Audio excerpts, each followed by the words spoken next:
All right, and hopefully that all works out.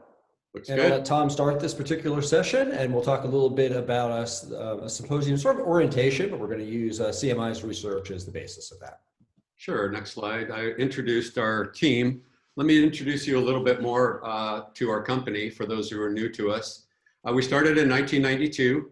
I understand that probably predates some of our attendees, and that's awesome.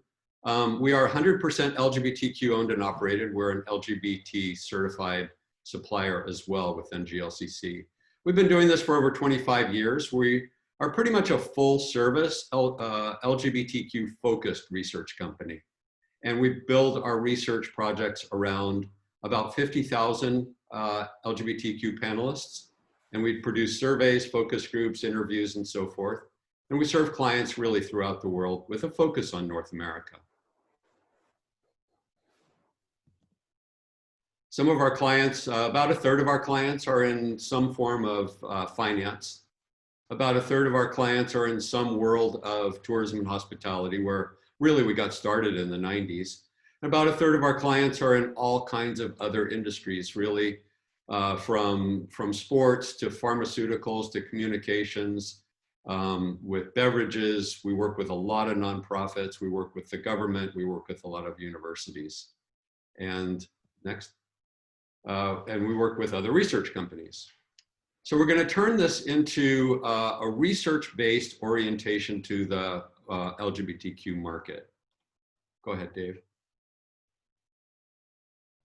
All right, so the one place that we always like to start out is that, and I mean, this is true for the Latino market or the African American market, but there's no really singular one LGBTQ market. All these different kinds of demographics like gender identity, sexual orientation, generation, race, the location, are they in a rural or urban environment? All that really matters. And sometimes those other demographics matter more than being part of the LGBTQ community. So one thing that we always like to say is that sometimes on some products, the LGBTQ market sort of moves as a whole, but sometimes the LGBTQ move in very different directions in their responses to the research. So you need to understand both to really evaluate your market potential. And this might seem really obvious, but obviously, a lesbian couple who's in their 60s and lives in Sedona, Arizona and retired is a totally different consumer than a 22-year-old gay man with their first job in Manhattan, or a transgender 18-year-old entering college, or a bisexual man in an opposite sex relationship living in rural Iowa. These are fully and completely different consumers. So when you're doing research, you really need to understand the direction the LGBTQ market is moving as a whole, but then also where the individual segments are moving. Not just the LGBTQ, but we also find generation or age to be specifically important. And as you may know, LGBTQ, go ahead, Tom. Okay, yeah, I was just going to mention, when we started the company, a lot of our first inquiries came from the diversity department of corporations. They were busy understanding and connecting authentically with the African American community and with the Latinx community, Asian American, seniors, students, et cetera. And we kind of got pulled into that conversation, which is awesome. And it's great that diversity is embracing LGBTQ now. But what we found over our research is that diversity really is also part of LGBTQ. When we started this business in the 90s, people were talking about the gay market. Really just the gay market.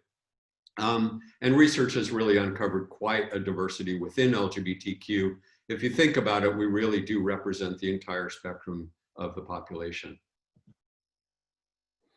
Right, so one way in which we can be very different is the type of communities that we live in. I think one of the biggest mistakes we see with marketers is making an assumption that all LGBTQ people live in big cities. And it's true, we probably do overrepresent in big cities, particularly gay men. That's not really true amongst the women's community or the gender expansive or transgender and non-binary communities. We're across the entire country. So we recently did a research project with Freddie Mac where we actually tried to pin this down. And we found about a third of us live in big and medium-sized cities. About a third of us live in suburbs or maybe smaller cities.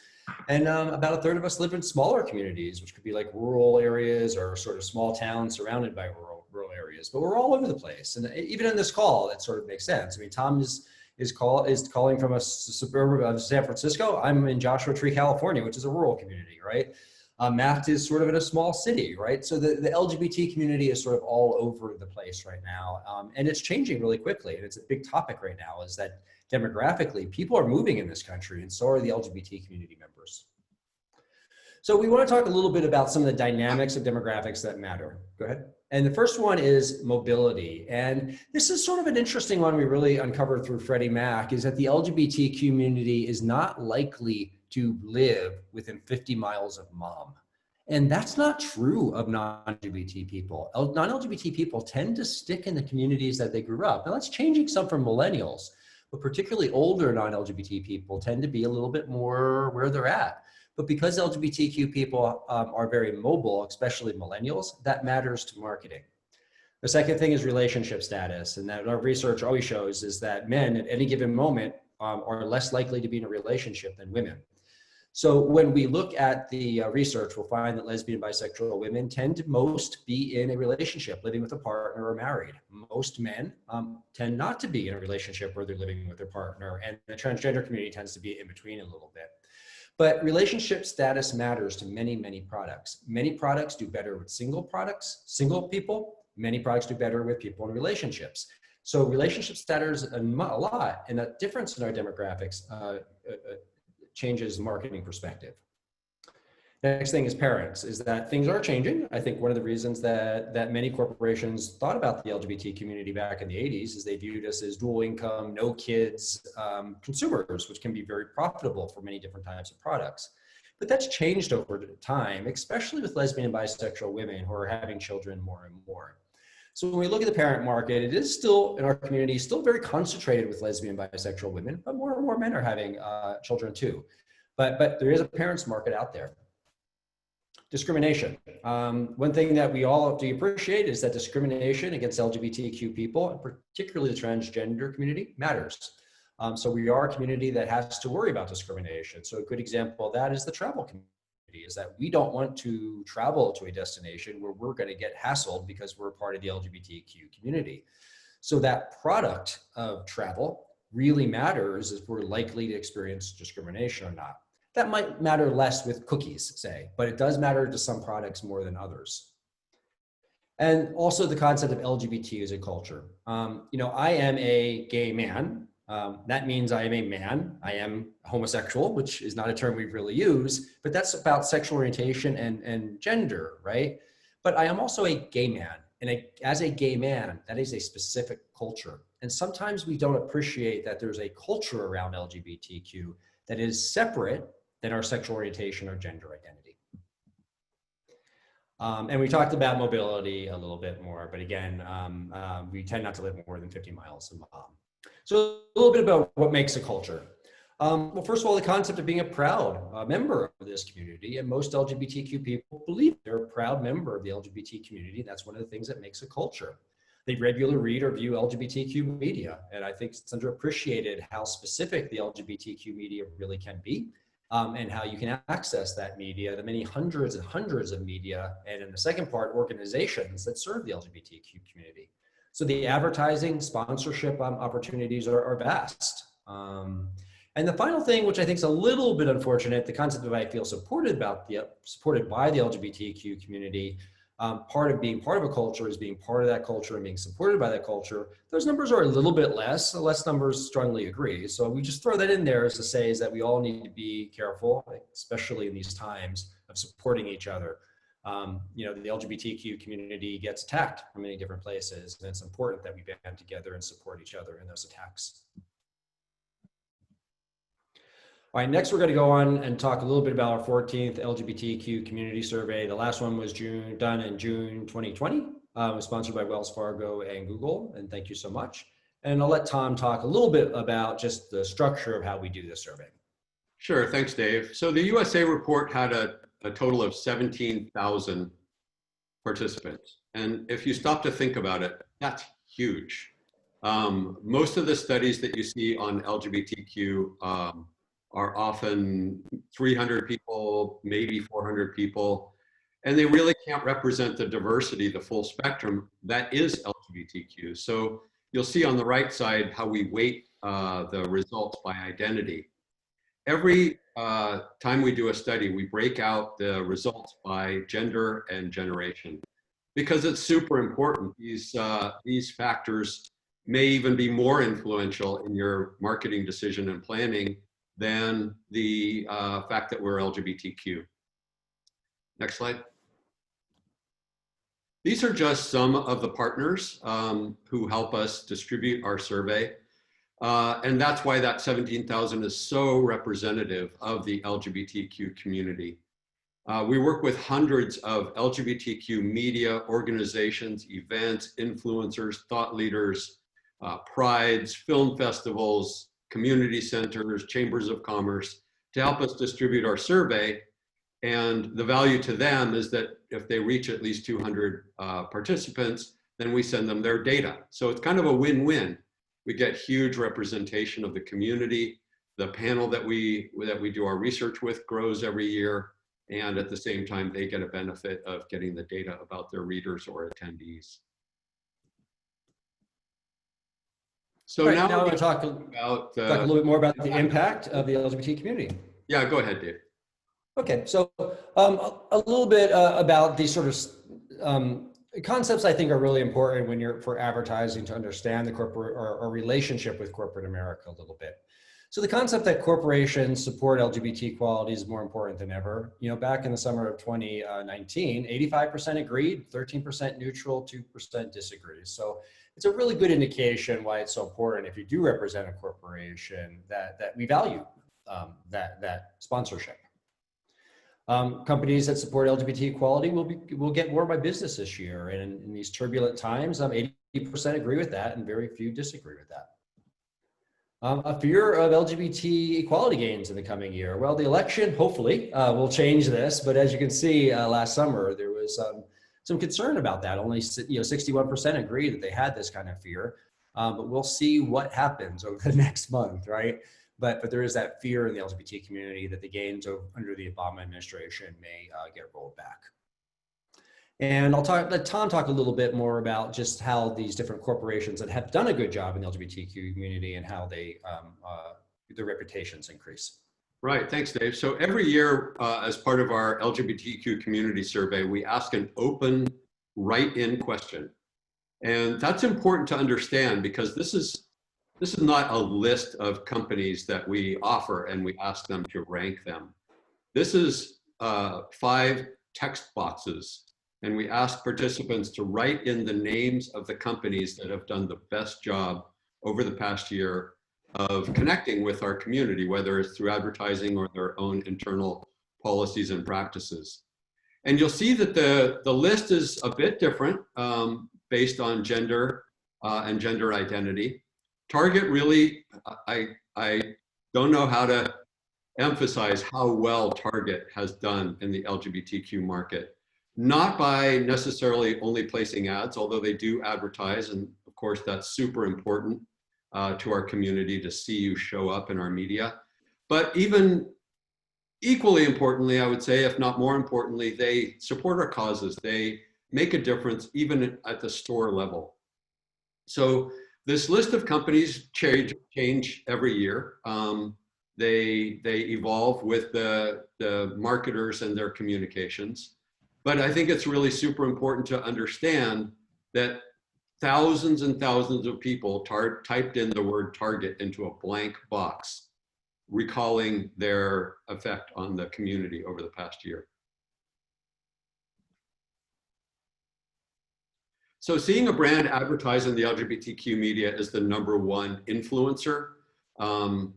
We asked, how do these brands connect with us? And advertising is #1. So do not dismiss the LGBTQ media when you are planning your connection to the marketplace. And next. The brand sponsored an LGBTQ event and the brand donates to LGBTQ organizations. These are also, as I mentioned, really important.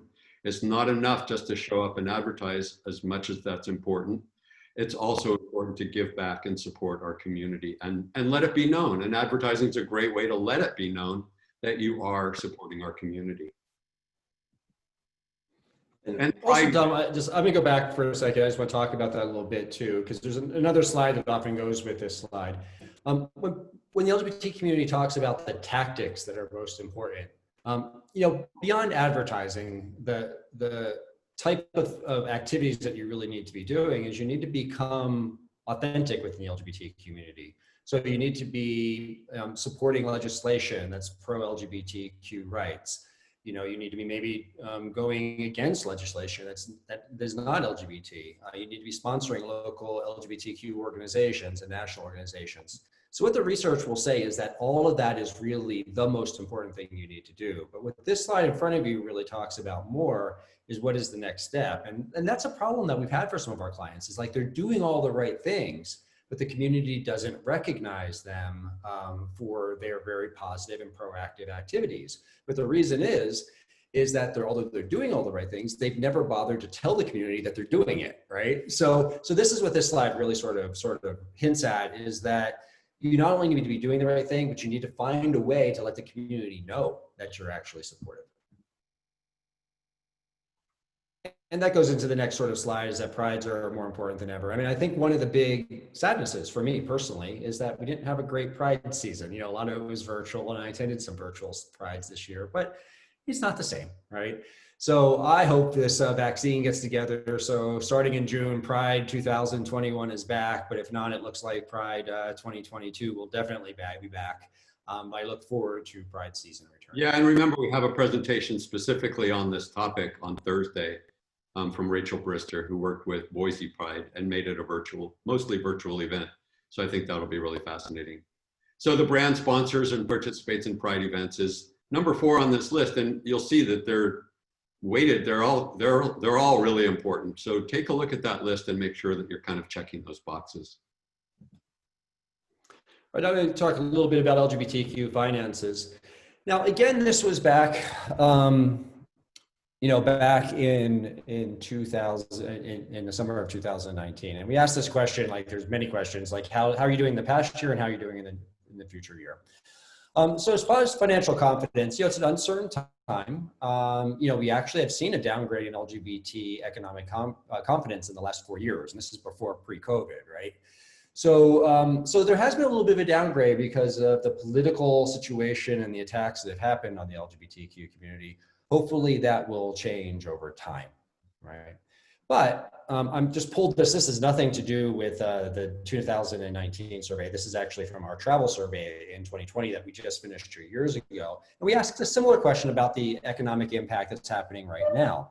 So we found here is that in October 2020, 48% of the LGBTQ participants indicated that COVID-19 has had a negative impact on their lives. And the thing that I really want to stress here is that this has been a very strange economy over the last 5 years. There's been winners and losers. That's true not only for industries. There's certain industries that have been real winners over the last 6 months, and there are certain industries that have been real losers over the last 6 months. That's true for individuals too. So we can't assume that COVID has had a negative impact on all the LGBTQ consumers out here. And what some of the research is showing is, like the rest of the country, about half the consumers have had a bad time the last 6 months. About half have actually had a pretty good economic run in the last 6 months. So you got to keep that in mind with your products and services, is that we can't imagine that everyone's had a bad economic impact recently, because it's just not true. A little bit more about LGBTQ demographics. As I said earlier, we don't all live in the same type of environment. Some of us live in big cities, some of us live in small town and rural areas. But what we do see is that the concept of those communities being LGBTQ friendly does change with size of the community. And that's a reality, is that people live generally in big cities, live in very LGBTQ environments. And all those of us that live in small towns and rural areas, it's a little bit tougher depending on the small town and rural area. So that's something to keep in mind with the demographics a little bit. Also, the concept of LGBT-friendly employers. Some of us work for very LGBTQ-friendly employers, and some of us don't. Now, I would like to think over time that we would all get ourselves into a situation where we do work for an LGBTQ-friendly employer. And I think one thing that's interesting here is that the baby boomers, they've actually, maybe through trial and error, have gotten to that point where those that are still working are in a good situation, but less so for the millennials, which I think is interesting, right? But the millennials have less experience in the workplace. I also like to talk about LGBTQ community and pets. Although relatively few gay men and a larger number of lesbian and bisexual women have children, that doesn't mean that we're not caring for a family member in our household, and pets are very important in the LGBTQ community. So what you'll find is that in general, we have a pet caring rate similar to the general population, but it is a little bit different by demographic. So we'll find that lesbian and bisexual women actually have pets in the household far more than gay and bisexual men. The reason is that location, because gay and bisexual men are more likely to live in big cities. It's harder to actually have a pet in big cities. So that's probably one of the big reasons why you see that sort of difference. But we always stress, use pets in your ads. It's a really great way to connect with the LGBTQ community. And even if your product has nothing to do with pet caring, having like a couple with a pet or a single gay man with their dog can be really powerful because there are so many pets in the households. And I'll turn over time to talk about terminology a little bit within the community. Thanks, Dave. Yeah, terminology is super important. We're all discussing marketing and advertising, and what is marketing and advertising other than resonating authentically with your audience? And terminology is important because if we say the right thing, it demonstrates to the community that we get them and we understand, and we're kind of doing our homework. If we don't identify as LGBTQ, at least we're an ally and we're supportive. On the other side, if you use the wrong terminology, then it can create a negative effect. So every year we do a study on terminology and the LGBTQ community. And I will say that keeping things interesting is what the community loves to do. We kind of evolve our preferred terminology year over year. And this year, when we studied, the term LGBTQ has really emerged as the preferred term when corporations include us in their communications. LGBT is a close second, but I think the trend is that LGBTQ is emerging and will continue to grow, and LGBT will decrease, just like GLBT, which isn't even on this list anymore, has kind of evolved away. And Tom, if I could, for a second, what I would also say about that is I think if you're using LGBT today, I think people are going to start rolling their eyes on you as a corporation. I would actually start moving away from it. And even though the negatives are not there, I do think it's a sign that you're behind the times a little bit. There are also other terms emerging, LGBTQ plus. I would say use that with a slight bit of caution because the plus often means our allies. And if they are straight allies, you're not really reaching them through your marketing and advertising to the LGBTQ community. So be thoughtful about adding the plus. Do you really mean that you're connecting with the LGBTQ plus community, or is it really just a focus on LGBTQ? And Tom, I'll actually, again, maybe just say one thing. I think the biggest thing that I'm getting as a question from my clients is should we start adding the plus? And even though the positive percentages are not as high right now as LGBTQ, as you can see on the right-hand side, the negatives are actually right small. So I actually think, if I look at most of my most progressive corporate clients, they're starting to add the plus. They're starting to get ahead of the curve. This positive is actually going up a little bit each year, but it's still, it's a good gap there, but it is going up every year. But I see a lot of my clients adding the plus now, and I think that's great. The other thing I would say on LGBTQ plus too is if we break it out by demographic, where the hiccup is that baby boomers are always a little bit behind on this language. And they're not quite there on the plus yet, while millennials are more positive on the plus. I just want to touch on the I. That may be unusual to some of the attendees of the webinar, this orientation. I is for intersex. And if you're marketing in Europe and in Latin America in particular, you would want to speak their language, right? So that includes adding the I because it's much more common to see LGBTQI or LGBTI in Europe and Latin America. And then you'll see the term queer. The term queer, go ahead, Dave, is a mixed bag. Speaking within the community, if we're communicating from an LGBTQ media or organization or event or product to another, then the term queer is very comfortable. However, you'll see that there's a pretty big bar of negative on the right, and that's typically, as we find, more related to older generations and particularly older gay men. And we have a slide specifically about the term queer. And I think the term queer is interesting. We actually asked a couple extra questions about the term queer. And the first one is, do you personally identify as queer? So only about half of the LGBT community said that they use the word queer to identify themselves, at least at times. Much higher, as you see below, with women than it is men, and much higher with transgender and non-binary participants. And you see the biggest gap is between millennials and baby boomers.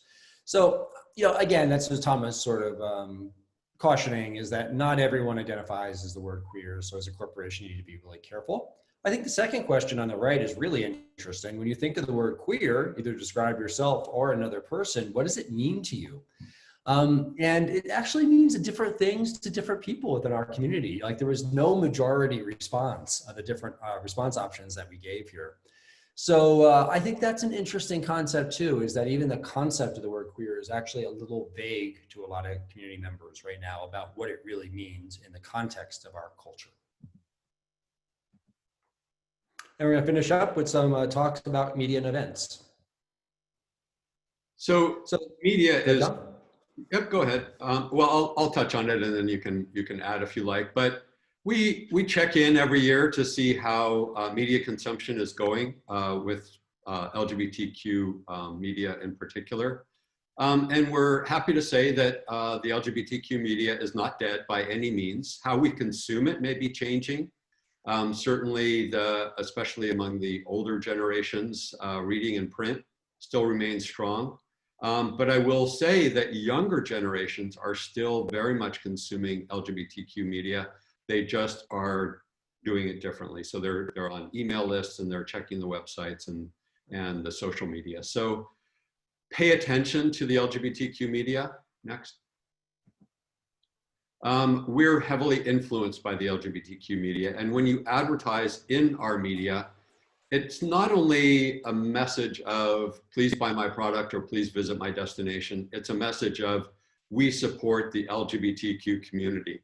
And I'm really not sure the major mainstream newspapers feel that way, but the LGBTQ community, we get our news, our authentic, real news from about the LGBTQ community from our own LGBTQ press. So that's why we always really emphasize that being in that media, whether it's online or in print, really speaks volumes about who you are in our community. It also has a greater impact. When you advertise in the LGBTQ media, it has a far greater impact on us than advertising in the general media. And if you think about it, we might open a magazine and see an ad for a product or service we're interested in, and that's great. But when we see that ad for a product or service in our own media, it multiplies, literally multiplies the impact on us. And similarly, when we trust our media, the LGBTQ media rises above the general media by far. So this is why we emphasize, this is a marketing and advertising symposium, and we really emphasize getting involved with the LGBTQ media. And what I'll say is that one of the things I think people really love about CMI is the amount of free data that we have on our website. So if you go onto cmi.info, you can download really dozens of different research projects over the last couple of years and get additional information. And this slide is just to point out that our LGBTQ community survey has some segments for different industries. And we're not going to go over them here because not everyone's in auto and not everyone's in skincare. It might be boring to you to see some of these. But if you want some specific data around these different types of industry segments, it's available online to us. Just go to cmi.info and you can get more information by downloading the different research studies. And this is just an example of some of the studies that are out there. There's a lot more than this. We've talked about our community survey. We do a travel survey every year. We just did an auto ownership survey. And there's also an LGBTQ health survey, which is really great. So there's a ton of different survey projects that are available out there. Much more than this, please go to our website and download it. And if you'd like a copy of this community survey report, that is available on our website or our other reports as well. We will be sending out a follow-up, as I mentioned at the beginning, to everybody who has registered for the symposium with links to all the presentations that are coming up, this one included, throughout the week. So if you have to come and go, we totally get it. A lot of people are webinared out, and yeah, that's totally understandable. So you might just want to stream something over lunch at some point, and you'll have those links, and you'll be able to review any of the sessions that you miss, or share them. So we're here. We don't just produce symposia. We're really, our day job is custom market research. But we're here to help as well. Those of you who know us over the years know that our doors, virtually or otherwise, always open to work with you.